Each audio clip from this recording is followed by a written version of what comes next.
오늘은 열왕기상 14장 말씀을 통해서 우리가 하나님의 말씀을 함께 나누도록 하겠습니다. 아이를 키우는 어머니가 있습니다. 그 어머니가 길을 가다가 갑자기 아이에게 아주 큰 소리로 혼을 내고 있습니다. 그럼 아이는 왜 혼날까요? 생각해 보면 크게는 두 가지로 이야기할 수 있을 겁니다. 우리가 생각했을 때 크게 혼나지 않아도 될 것 같은 상황이었는데도 아이가 혼을 나고 있다면, 첫 번째로 먼저는 어머니가 건강 상태가 좋지 않은 겁니다. 몸이 아프던가 정신적으로 힘든 거던가 여러 가지 힘든 이유를 통해서 아이의 작은 이유 때문에 짜증이 나고 화가 나서 그럴 겁니다. 아니면 옛날 상처 때문에 그러든지. 두 번째는 엄마가 계속해서 아이한테 이런 행동은 하지 말라라고 이야기를 했음에도 불구하고 그것을 참다가 한 번에 터진 겁니다. 이런 모습을 보면 모든 일에서 우연히 일어나는 일은 없구나 라는 생각들을 합니다. 그래서 무슨 말이냐면 어떤 원인이 있기 때문에 결과가 이렇게 도출되는구나 라고 생각합니다. 근데 사람들은 사실 우연이라는 말을 자주 쓰고 있거든요. 근데 지금 일어나는 대부분의 일들은 이전에 과거에 있었던 일들이 축적되어 가지고 지금 일어나고 있는 겁니다. 그렇다면 지금 나의 모습이 마음에 들지 않는다면 우리는 과거의 삶을 반성해야 돼요. 내가 어떻게 살아왔는지, 내가 어떻게 했는지를 하나하나 되짚어 본다면 오늘 내가 왜 이런 모습으로 살아가고 있는지를 결론 지을 수 있을 겁니다. 동시에 우리가 아름다운 미래를 소망한다면 오늘 하루 하나님 앞에 성실하게 살아간다면 우리는 그 미래의 삶이 또한 보장되어 있을 겁니다. 여러분, 오늘 본문의 말씀에 이스라엘은 여러 가지 어려움과 힘듦을 당하고 있습니다. 그 이유가 무엇이겠습니까? 솔로몬과 르호보암이 하나님의 말씀을 저버렸기 때문이었습니다.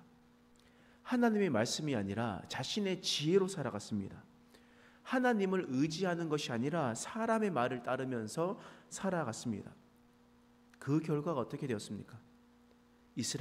통일 이스라엘이 남과 북으로 나누어지게 되었습니다. 하나님께서 북쪽 이스라엘을 여로보암에게 주었습니다. 그러나 여로보암은 어떻게 했습니까? 자신의 정치적인 입지를 다지기 위해서 금송아지를 만들었습니다. 우상을 만들지 말라 했는데 우상을 만들었습니다.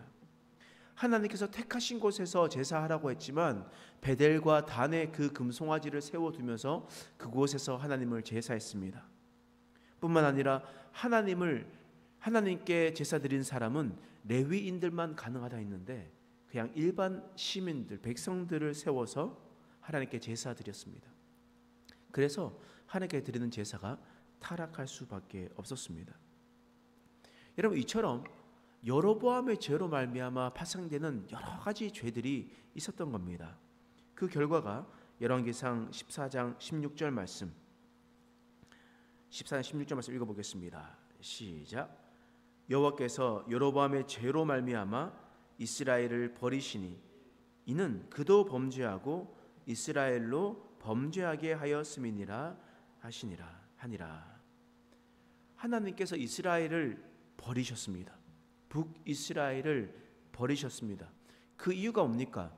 하나님께서 진노하시는 이유가 그냥 하나님께서 정신병자라서 그렇게 하나님께서 그렇게 하셨습니까? 그렇지 않잖아요. 여로보암의 죄로 말미암아 그 문제를 하나님께서 기다리고 참다가 도저히 안 돼서 하나님께서 진노하셨던 것이었습니다. 근데 한 사람의 죄 때문이었습니까? 여로보암의 죄만이 아니었다라는 거예요. 그도 범죄하고 또 이스라엘로 범죄하게 하였습니다. 이 여로보암이 했었던 그 정책이 바로 한 사람의 죄뿐만 아니라 이스라엘 사람들도 범죄하게 만드는 일이 일어났습니다. 왕이 잘못했을 때 그 백성까지 잘못하게 하는 일들이 나게 되는 겁니다. 또한 남쪽 유다는 어떻습니까? 남쪽 유다의 르호보암은 하나님 앞에 신실했습니까? 또 그렇지 않죠. 르호보암도 솔로몬과 같은 길을 걸었습니다.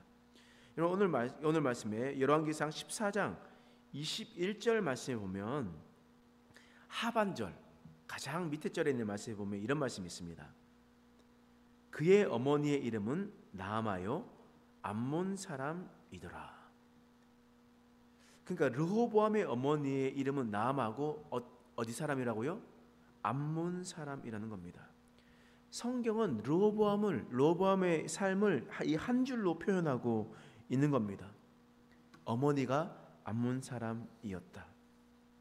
솔로몬은 수많은 이방 공주들과 정락 결혼을 했죠. 그리고 그 이방 공주들이 솔로몬을 타락의 길로 인도했습니다. 그 중에 암몬의 나라의 공주 나아마라는 사람이 있었습니다. 암몬 사람은 누구를 섬기냐면 몰록이라는 신을 섬깁니다. 몰록을 섬기는 사람이 바로 이 나아마였다라는 겁니다. 그러면 르호보암이 자신의 어머니 나아마 밑에서 무엇을 보고 자랐겠습니까? 어떤 것을 보고 자랐겠습니까? 우리는 잘 기억해야 됩니다. 여러분, 우리의 자녀들이 지금 내 모습을 보면서 쟤는 저렇게 하는데 아닙니다. 이전에 아주 오래전에 그들이 정체성을 확증해 나가고 또한 자라나갈 때 무엇을 보고 어떤 것을 어머니 아버지께 보고 자랐느냐에 따라서 그들의 인생도 달라지게 되는 겁니다. 근데 또한 그렇지 않을 수도 있죠. 그러면 만약에 이런 일이 붙었을 겁니다. 하나님께서 판단하실 때 그의 어머니는 나아마요 암몬 사람이었더라. 그럼에도 불구하고 르호보암은 어머니의 길을 따르지 않고 하나님을 신실히 따랐더라. 이런 말이 나오겠죠. 그런데 그런 말이 나오지 않고 그냥 어머니가 암몬 사람이었다라고 도장을 찍는다는 것은 바로 어머니가 하는 대로 그렇게 살아갔다라는 겁니다. 그러면 왕만 죄악의 길로 걸었는가? 또 그렇지 않습니다. 열왕기상 14장 23절 말씀 보면 함께 읽어보겠습니다. 시작. 이는 그들도 산 위에서와 모든 푸른 나무 아래에 산당과 우상과 아세라상을 세웠음이라. 성경에 보면 관용어구처럼 이런 말이 나오거든요. 모든 푸른 나무 아래에, 푸른 나무 아래에 무언가를 세웠다, 산당을 세웠다, 제사를 했다, 이렇게 표현하고 있습니다. 이 말은 무엇이냐면 이 가나안 땅은 가장 심각한 우상이 뭐였냐면 바알과 아세라였습니다. 바알과 아세라는 풍요의 신이었어요. 그러면 여러분, 나무에서 우리가 제사를 드릴 때 잎사귀가 아무것도 없을 때가 힘이 있어 보입니까? 잎사귀가 가장 많을 때 힘이 있어 보입니까? 가장 많을 때 풍요로워 보이잖아요. 그러니까 바알과 아세라를 섬기며 제사하는 사람들은 그 푸른 나무 밑에서 제사를 드렸습니다. 그래서 침엽수가 아니라 활엽수, 잎이 넓은 그런 나무 아래서 제사를 드렸다라는 거예요. 그럼 여기서 나오는 모든 푸른 나무 아래에서 제사했다라는 것은 여호와 하나님을 섬겼다는 것이 아니라 바알과 아세라를 섬겼다라는 겁니다. 우상을 섬겼다라는 거예요. 뿐만 아니라 24절 말씀 읽겠습니다. 시작. 그 땅에 또 남색하는 자가 있었고 여호와께서 이스라엘 자손 앞에서 쫓아내신 국민의 모든 가증한 일을 무리가 본받아 행하였더라. 그 땅에 남색하는 자가 있었다라고 합니다. 남색이 뭡니까? 남자를 밝히는 사람, 동성애했다라는 겁니다. 동성애를 했었다라고 하고 무리가 그것을 본받아 행했다라고 얘기합니다. 그러니까 동성애의 문제는 사실 지금에 있는 문제가 아닙니다. 이미 소돔과 고모라에서부터 일어났었고 또한 여기서도 약 3,000년 전에서도 지금으로부터 3,000년 전에서도 동성애가 있었습니다. 요즘 동성애하는 사람들 보면서 말세다 그러죠. 3,000년 전에도 말세다 그랬고요. 4,000년 전에도 말세다 그랬어요. 근데 말세다 했는데 이게 왜 말세냐면, 여러분, 동성애라는 것은요 어떤 거냐면, 이 하나님께서 말씀하신 남자와 여자와 함께 결합하는 것이 아니라 동성끼리 이렇게 하는 거잖아요. 그런 것은 바로 무엇이냐면, 하나님께서 분명히 죄라고 말씀하셨잖아요. 율법에 분명히 기록되어 있습니다. 우상을 만들지 말라, 살인하지 말라, 간음하지 말라, 동성애하지 말라. 똑같은 하나님의 율법입니다. 그 모든 율법을 자신이 하고 싶은 대로 살아가겠다라는 겁니다. 하나님이 이렇게 말씀하셔도 저는 원래 이렇게 해서 내는데 어떻게 해요? 나는 원래 이런 마음을 가지고 있는데 어떡합니까? 하나님이 말씀하시더라도 저는 내가 원하는 대로 살아갈게요 라는 겁니다. 이것은 곧 하나님의 중심된 삶이 아니라 자기 중심의 삶입니다. 실수할 수 있죠. 또 넘어질 수 있죠. 또 이렇게 휩쓸릴 수도 있잖아요. 그거는 인간이라서 어쩔 수 없습니다. 근데 그 중심의 마음에 어떤 마음을 가지고 있는가? 하나님을 완전 외면한 채, 배제한 채 정말 인본주의적으로 사람 중심적으로 살아가고 있는가? 하나님 중심적으로 살아가고 있는가? 지금 남유다에서도 마찬가지로 르호보암도 하나님의 말씀을 따르지 않고 살았을 뿐만 아니라 백성들도 푸른 나무 안에서 제사를 드렸습니다. 또한 남색하며 무리가 본받아 행하며, 무리가 본받아 행했다라는 것은 수많은 사람들이 또한 그렇게 행했었다라는 겁니다. 그렇다라는 것은 하나님을 중심으로 두고 살아가지 않았다, 우상을 섬기며 살아갔다라는 것을 보여주고 있습니다. 그렇다면 그 결과가 어떻게 되겠습니까? 열왕기상 14장 25절 26절 말씀이에요. 읽겠습니다. 시작.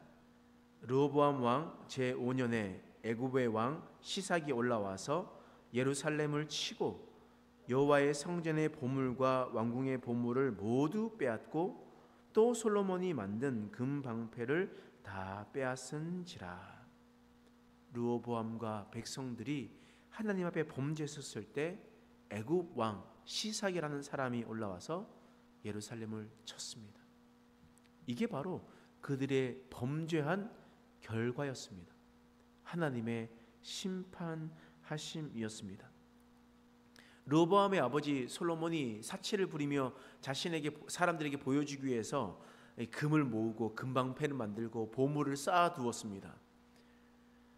사람 그 정도 돈이 있었으면 다른 사람에게 돈을 또 줄 법한데, 열심히 성전을 지었었던 그 두로왕 히람에게 그 돈도 줄 만한데 돈도 주지 않고 쌓아놓고 있었던 거죠.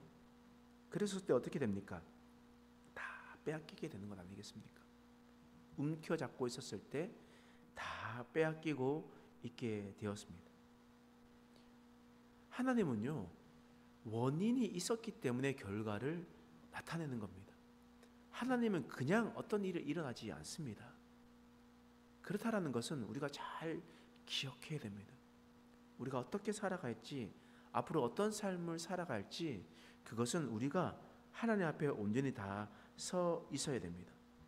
여로보암이 행했던과 솔로몬과 르호보암이 행했었던 모든 일은 다 그들에게로 돌아오게 되었습니다.